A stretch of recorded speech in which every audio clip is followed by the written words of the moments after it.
우리가 읽은 종교개혁주일, 오늘 이 주일 하나님께서 주시는 본문의 말씀에 대한 제목, 복음의 재발견이라고 하는 말씀의 제목을 가지고 함께 이 말씀을 나누겠습니다.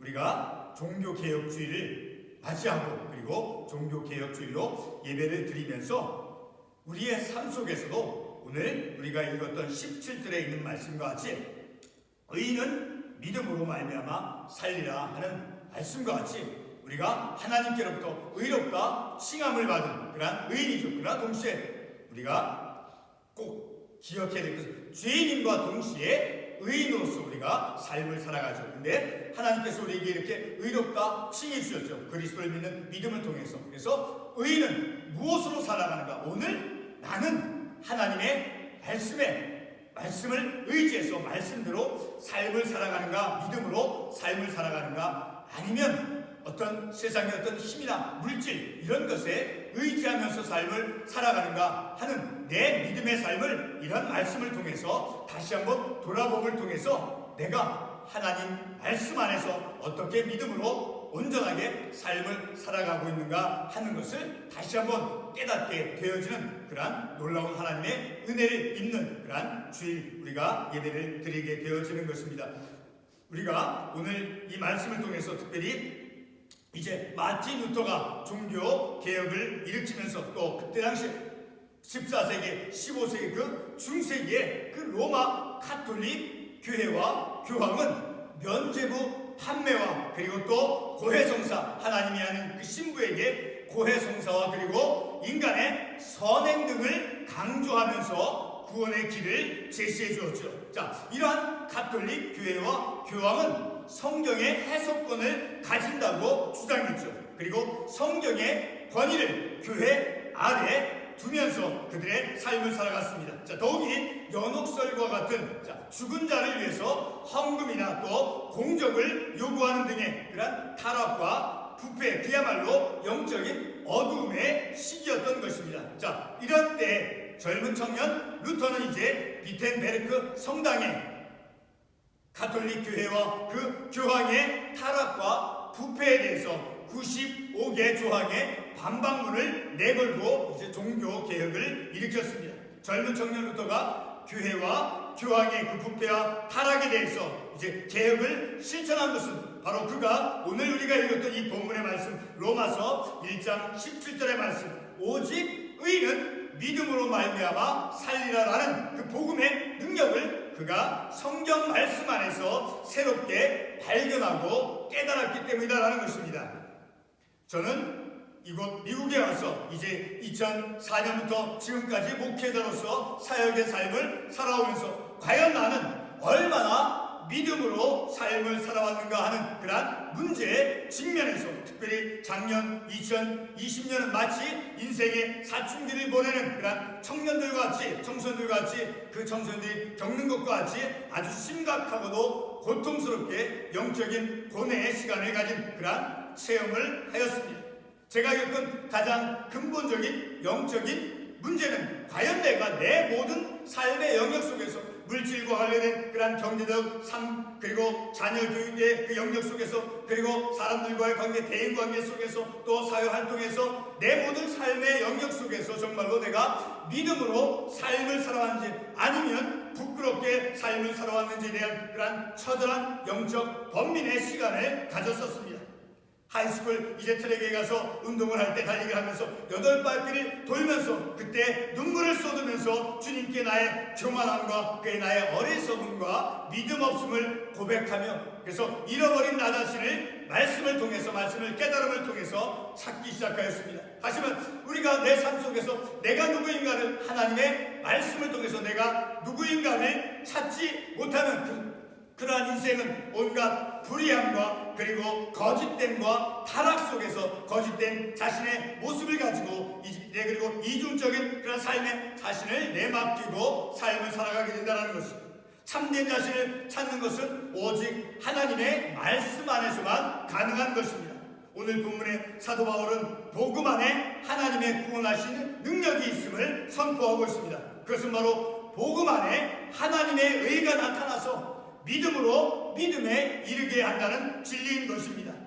여기 오늘 읽었던 17절 본문의 그 하나님의 의, 그 하나님의 의는 냉혹한 심판자의 그러한 속성이 아니라 하나님의 언약의 약속에 대한 신실성이다라는 것이죠. 바로 하나님의 의는 무엇입니까? 바로 그리스도를 통해서 죄인을 의롭다게 하시는 그 하나님의 의를 말씀하는 거죠. 자, 바로 고린도전서 1장 30절의 말씀을 우리가 한번 찾아가 보겠습니다. 고린도전서 1장 30절의 말씀을 보게 되면 너희는 하나님으로부터 나서 그리스도 예수 안에 있고 예수는 하나님으로부터 나와서 우리에게 지혜와 의로움과 거룩함과 구원함이 되셨으니 곧 예수 그리스도께서 의로움이 되신다는 의로움 자체, 그 하나님 의, 그리스도 자신이 이제 의가 되어주신 그 하나님의 의,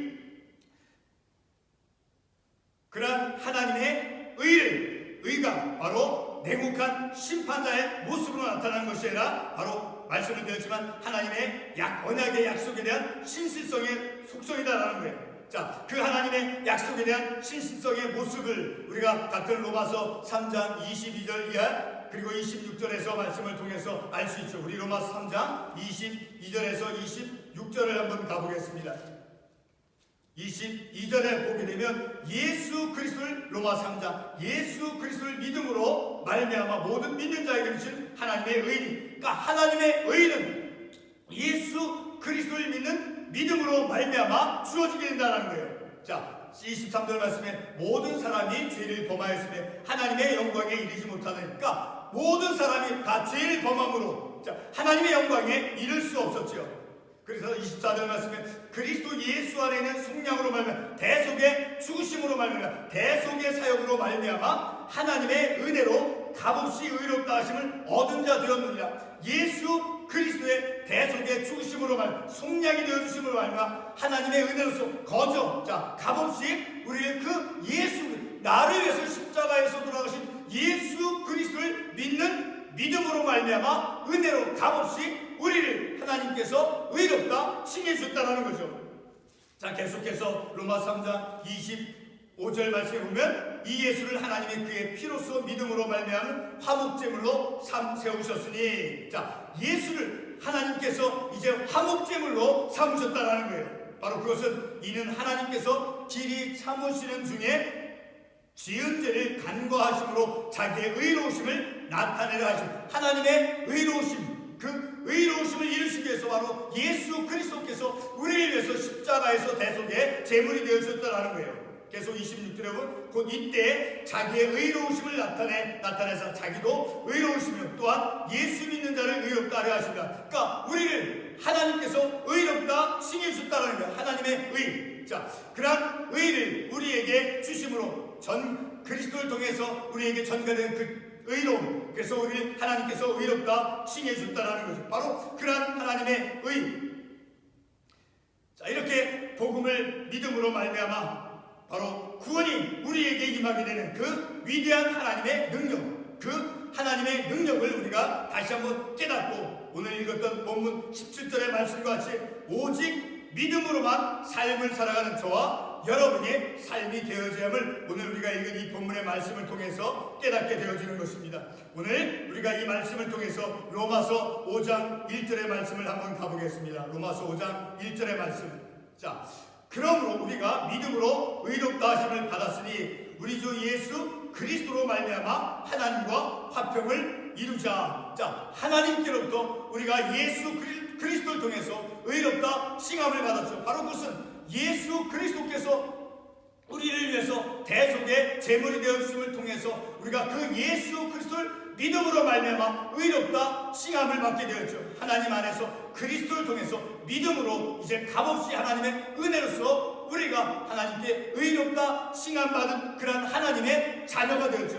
그래서 오늘 로마서 5장 1절에 읽은 이 말씀이 결론적인 말씀이 됐습니다. 그러므로 하나님께서 우리를 거저 은혜로서 하나님의 자녀가 되어주게 해주시고 그리고 우리를 하나님께서 의롭다 칭해 주셨음을 통해서 그러므로 그렇게 의롭다 칭함을 받은 우리는 어떻게 믿음의 삶을 살아가야 될 것인가? 바로 로마서 5장 1절의 말씀이 우리에게 결론적인 말씀으로 주시는 것입니다. 5장 1절 같이 한번 읽어보겠습니다. 그러므로 우리가 믿음으로 의롭다 하심을 받았으니, 그렇죠?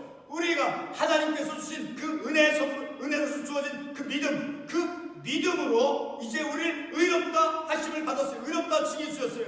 바로 그 의롭다 칭함을 받은 우리는 어떤 믿음의 삶을 살아가야 될 것인가? 바로 5장 1절 하반부에서 우리에게 말씀해 주고 있죠. 우리 주 예수 그리스도로 말미암아 하나님과 화평을 누리자. 바로 이것이 우리의 영적인 믿음의 삶의 책임입니다. 하나님과 화평을 누리는 그러한 믿음의 삶을 살아가는 것이 오늘 우리가 하나님께로부터 의롭다 칭함을 받은 그 하나님께로부터 그 의롭다 칭함을 받은 그 칭의를 받고 그리고 하나님께로부터 구원의 선물을 받은 우리는 바로 어떠한 믿음의 삶을 살아가야 될 것인가? 다시 반복되지만 5장 1절 하반부에서 예수 그리스도로 말미암아 하나님과 화평을 누리자. 하나님과 화평을 이루는 우리의 삶을 살아가는 그러한 우리의 삶의 모습이 되어야 된다는 거예요.